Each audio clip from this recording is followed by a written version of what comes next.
Hello, Precisioners, and welcome back. Today we are looking at Zephyr Cove Disc Golf Course, which is by Lake Tahoe.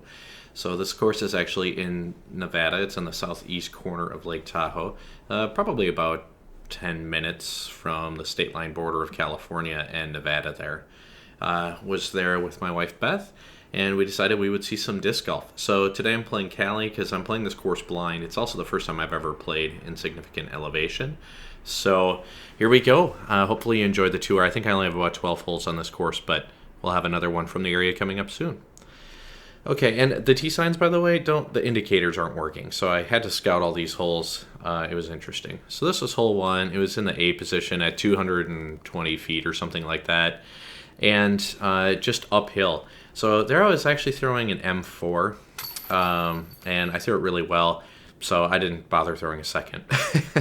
But so yeah, I've kind of got a mixed bag.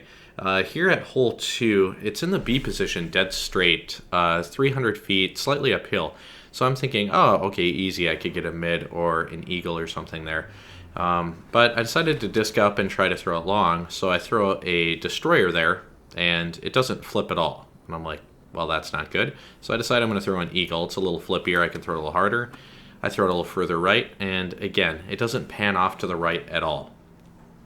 It still leaves me a putt, but the interesting thing is at a hole that probably only plays 330 or so feet, it's really weird to just not be able to get any right action on it. So obviously I'll be adjusting to the elevation a little bit. But that being said, short of the fact that everything's flying more stable, I don't think it's difficult, it's just different.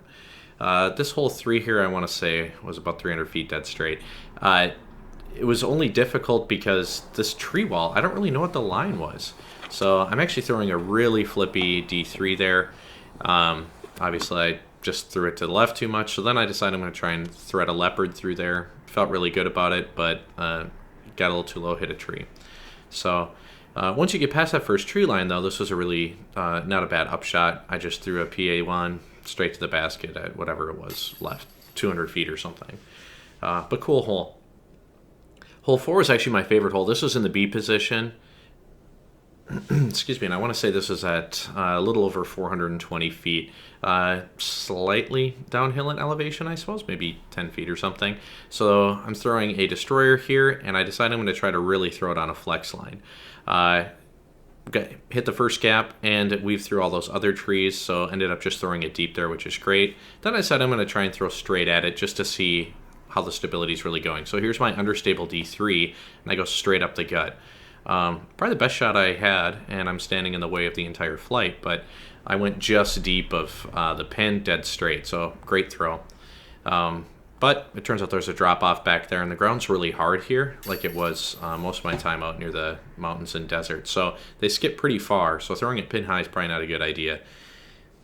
Hole 5, this one was, again, like just dead straight, but the uphill component of it, again, in the Midwest, we just don't have anything that's really this uphill. So there I'm throwing a destroyer as hard as I can, and I thought I was just parked, maybe even deep, only to get up there to realize that I'm probably 30 short of the pin. Even though I make that putt, it was still just, wow, quite a hole. Okay, hole 6 here, same thing. Just throw it dead straight, try and get it. You're probably a 300-foot throw. I think I only throw one on this because I went and scouted out and I was tired. Destroyer, throw it hard. I just threw it too low. I think otherwise I had about the right action on it. But I got caught up in these little shrubberies that were all over the mountain here. So I left myself like a 40-foot putt or so. But I feel like I'm starting to get the hang of it. Certainly not expert level, but at least I'm understanding now what I have to do to try and compensate for the difference in the way the disc is flying.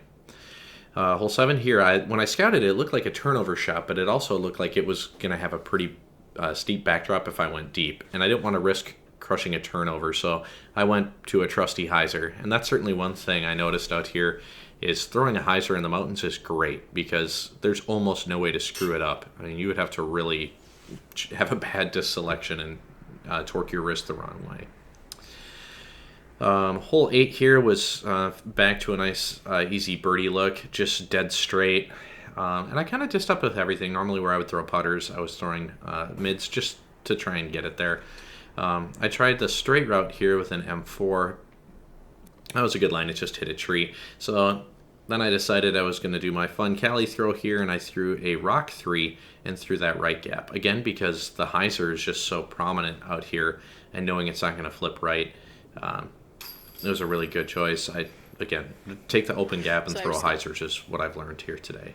That's a scary and that's just sort of a look. It felt like a death putt. It's even on video, it's hard to see, but that was quite a steep angle. And once you got about 20 feet past the basket there, it dropped off and really could have rolled hundreds of feet. But this course is so beautiful. There was the fires happening just north of the Bay Area in California, and that's smoke from the wildfires all the way out in Tahoe, about 3.5, 4 hours away. So that is not fog or anything in the morning. So the air quality was poor even up in the mountains.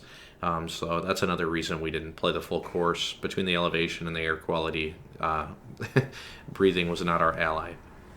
Okay, so in this hole, it's only 220 feet or something, and that was a PA3. I decided I was just going to try and finesse one down there. That went about 400 feet too far, and it just gently was gliding all the way down the hillside. So even there at PA4, I tried to self-correct, and I did, but I still ended up 80 feet away down the hill. And boy, there's a way to do that, and I think the locals should have no problem with that. But that was an adjustment for me. I made that hole look a lot harder than it probably should be. Hole 10 here, I had to go scout this one as well. Actually thought it was going to be easy to overthrow because it's downhill. And then there's like this sort of bird festival started happening behind me, so that's why the panning and whatnot there. But I'm throwing an M4 here, and I tried to really baby it because the flight is exactly what I wanted. I felt good about hitting my line, but I was way short. As you can see, the drop-off, it just let it hyzer pretty far. So, again, the combination of elevation, both just raw elevation as well as elevation on the course, was really throwing me for a loop here. Again, great stuff. I love this course. It was gorgeous.